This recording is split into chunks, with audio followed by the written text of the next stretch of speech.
বন্ধু বান্ধৱীসকল নমস্কাৰ। আৰু এই ভিডিঅ'টো তোমালোকক মই আজি আমাৰ অসমৰ খেতিয়কবিলাকৰ বিষয়ে ক'ব ওলাইছোঁ। আমাৰ অসমৰ খেতিয়কবোৰ বৰ এলেহুৱা বুলি ক'ব পাৰি।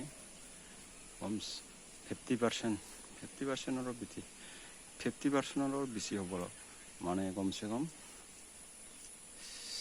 70%, 30%হে ভালকৈ মানে খেতি কৰি আছে আমাৰ অসমত বন্ধু বান্ধৱীসকল।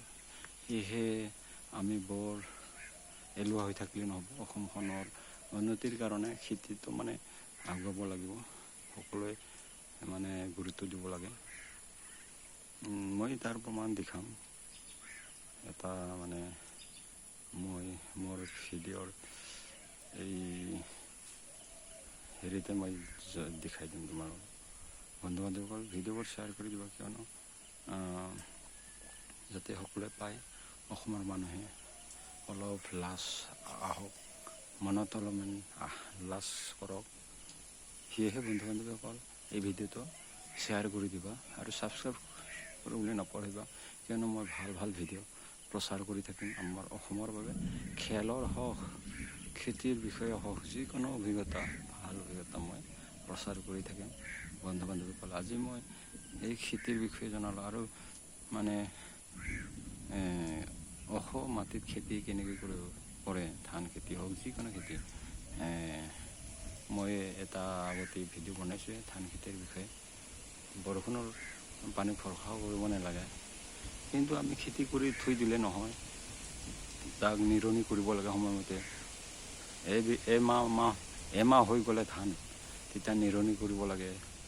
নিৰণি কৰি বা আৰু খুচুৰাই দিব লাগে, বনবিলাক জংঘলবিলাক আঁতৰাই দিব লাগে। তাৰপিছত তাতে সাৰ মাৰি দিব লাগে, গোবৰ সাৰ, ঘৰৰ সাৰ মাৰি দিব লাগে। গোবৰ সাৰ আমি টেংকিত বৰষুণৰ পৰা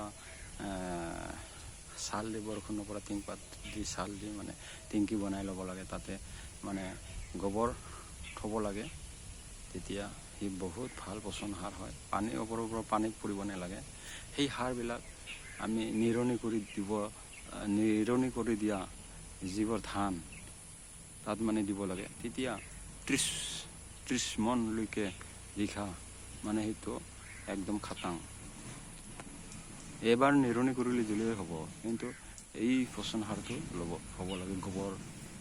গোবৰ সাৰটো বনাব লাগিব। এবছৰৰ হ'ব লাগে গোবৰ সাৰ, টেংকি বনাই ল'ব লাগে। তেতিয়াহ'লে ধান মানে এটা পৰিয়ালৰ কাৰণে 3 বিঘা মাটি যথেষ্ট। 2 বিঘা মাটি যথেষ্ট বুলি ভাবিব। মই এতিয়া বৰ্তমান বিজি আছোঁ। যদি আমি খেতি কৰোঁ, এতিয়া আমি বৰ্তমান চাকৰিত আছোঁ। সেইকাৰণে খেতি কৰি দেখুৱাব নোৱাৰিম। কিছুমান কাম কৰি দেখুৱাব নোৱাৰোঁ। সেয়েহে মই এনেই মানে অভিজ্ঞতা জনাইছোঁ, এনেকৈ কৰিব লাগে, অভিজ্ঞতাবোৰ জনাইছোঁ। অভিজ্ঞতা আৰু 100% মিছা কথা মই কেতিয়াও ভিডিঅ' প্ৰচাৰ নকৰোঁ। সঁচা কথাহে আৰু ভাল কথাহে মই প্ৰচাৰ কৰিম ভিডিঅ'।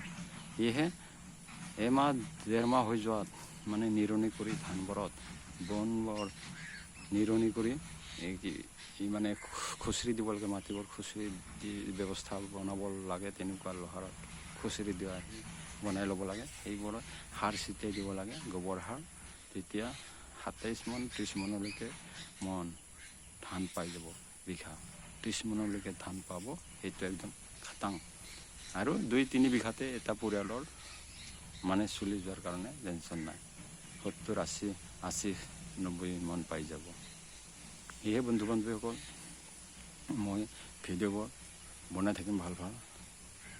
তোমালোকে ভিডিঅ'বোৰ চাবা আৰু সকলোকে মানে যাতে পায় শ্বেয়াৰ কৰিবা আৰু ছাবস্ক্ৰাইব কৰিবলৈ নাপাহৰিবা। ধন্যবাদ, নমস্কাৰ। যাতে মই ভাল ভিডিঅ' বনাই থাকিব পাৰোঁ আৰু বনাই থাকিম।